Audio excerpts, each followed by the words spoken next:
аз бас ки савол зиёда ман мехонам, комментариҳои шуморо мехонам ки бисёр шикоятҳо ҳам ҳаст ки масалан саволҳои мо ҷавоб нагирифтем гуфта, шояд ин хелшам имкон дорад, вале иншоаллоҳ ки навбат қати ман ҷавоб гуфтан мегирам, шояд хай ҳафта нашид, ҳафтаи дигар нашид, ҳафтаи дигар, хулас иншоаллоҳ та ай саволи додагит савобам мегирӣ. агар худатам ки агар ба гӯш карданаш нарасид, дигарҳо гӯш мекунанд, фоидаи ӯ суоли тра онҳо бархурдор мешаванд. ман зан ҳастам дар Русия. шавҳарам 2 сол мешавад ки дар маҳбас ҳаст. ман ба ӯ хиёнат кардам, аммо хабардор нест. оё ман талоқ шудам ё на? ин хоҳари азизи мо савол карданд ки шавҳарам дар зиндона, лекин ман аз набуданаш мақсад ё дар набуданаш даст ба зино задам. оё ман никоҳи аз сар кунам ё мақсад накунам? ман аввал хоҳарои азиз ҳамаи шуморо таъкид мекунам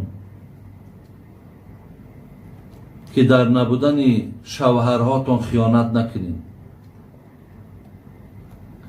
шумо ҳаракат кунед ки аз зумраи беҳтарини занҳо бошед.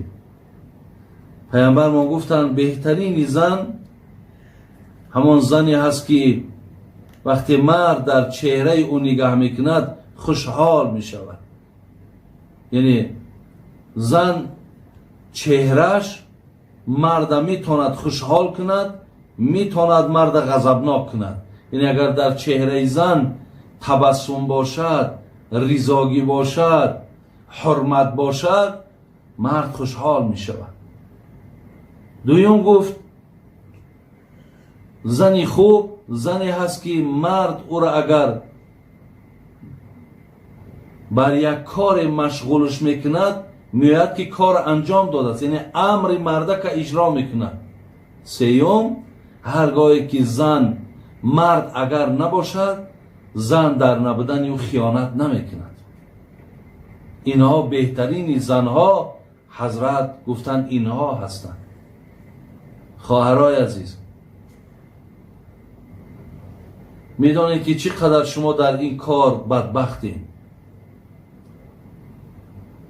оли ин одаме ки мара савол додааст, ин танҳо нест. имрӯзҳо оли суолҳо ҳам дар давом ҳаст. телефон ҳам бародарои мо занг мезананд. бобои ҳоҷӣ 3 фарзанд дорам, бобои ҳоҷӣ 2 фарзанд дорам, бобои ҳоҷӣ 5 фарзанд дорам. занам баромада думби кадом мардаки дигара гирифтааст. занам бо ҳамсоя бо телефон суҳбат мекардааст. зан ма мақсад бо фалони мард дидум. оё мақсад ман ба инҳо чӣ маслиҳат бутум? хоҳарои азиз, ай худо битарсӣ. ту медонӣ ки алам яълам би анна аллоҳа яро. худо мега медонӣ ки эй инсон, ту ҳамеша дар назорати манӣ. ман тура доим нигоҳ дорам.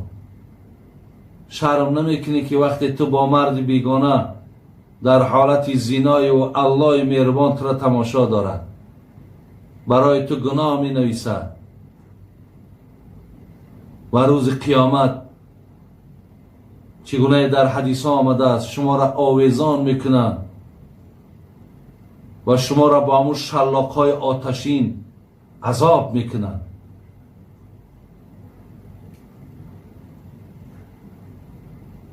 зин лиҳоз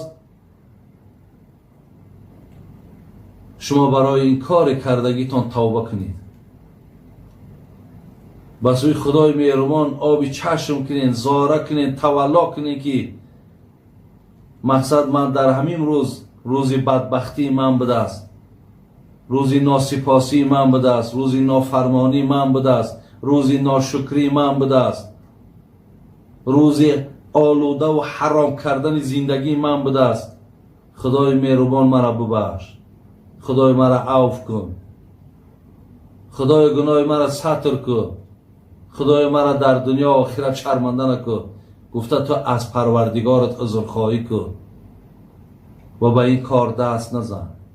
برای همین ببین که چقدر گناه همین وزبینه که در اسلام زنی شوهردار یا مردی زندار اگر زنا کنند تا مردنشونه اونها را سنگسار میکنند، تا مردنشونه.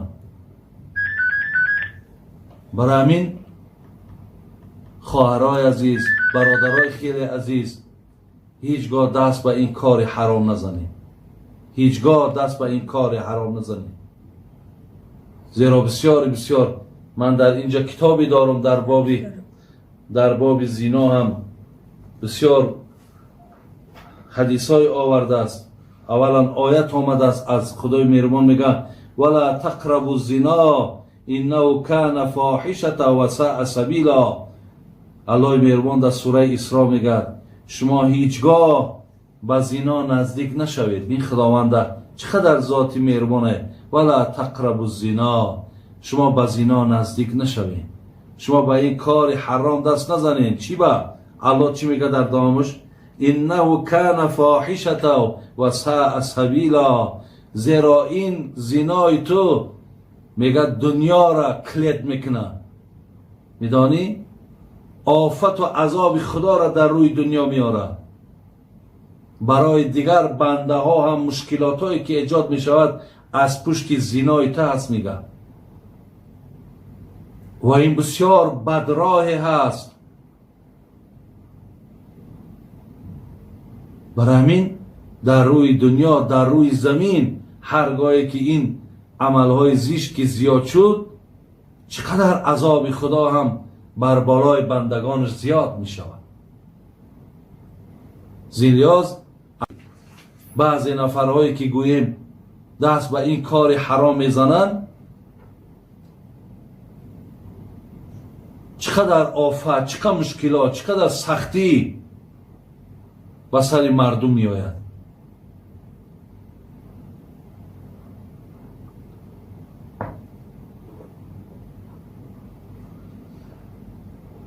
حدیثی که دیگر آمده است. خب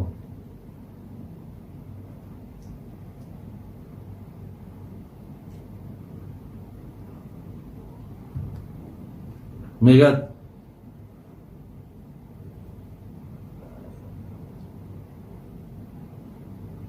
کما ورد فی الزبور مکتوبا، در کتاب زبور حضرت داوود میگه نویسانده شده است این الزنات معلقون بفروجهم فی النار یضربون علیها بسیاط من حدید. میگه در کتاب زبور نویسانده شده است که هر نفری که اگر در دنیا زناکاره، خواه مرده، خواه زنه، اونها را میگه از همون فرجهاشون آویزان میکنن و با خمچینهای آتشین، آهنین اونها را عذاب میکنن. اینه که عذابهای آخرت چگویی؟ پیامبر میگه ثلاثه لا یکلمهم الله یوم القیامه ولا ینظر الیهم ولا یزکیهم ولهم عذاب علیم شیخ ضانی ملک کذاب و عائل مستکبر. 3 نفر در روز قیامت بسیار عذابی دردناک دارند. یک نفری اون برادر عزیز نفری است که در دنیا دست به زنا زده است. برای همین تو یک لحظه ای که با فکری خودت معیشت کردی، استراحت کردی، ولی تو میدانی که با یک لحظه معیشتی حرامی تو چقدر در جامعه عذابها و سختیها و نارساییها پیدا می شود از پشت همین کارهای